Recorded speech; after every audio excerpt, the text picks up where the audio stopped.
Ika-20 ng Agosto, taong 1899,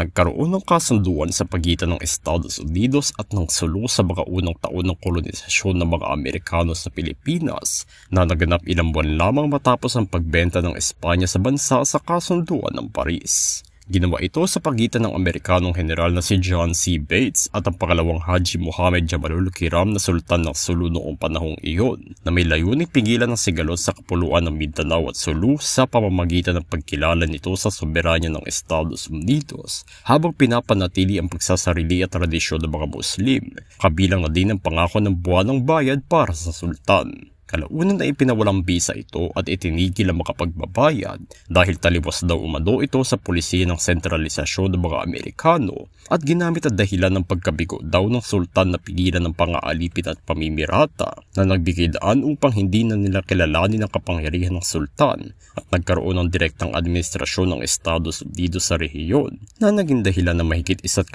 dekada ng pag-aaklas sa mga Moro. Kalaunan ay inamin din ni General Bates na ang nasabing kasunduan ay 1 kilos upang magkaroon pa sila ng oras para matalo ang mga Pilipino sa Luzon dahil hindi gugustuhin ng Amerika na magkaroon din ng bakbakan sa kabilang dako ng bansa. Ipinakita ng naganap na kasunduang ito ang estratehiya ng Estados Unidos ng pansamantalang pakikipagkompromiso na nagdulot ng paunti-unting pagguho ng kontrol ng mga Moro sa ilalim ng kanilang pamamahala.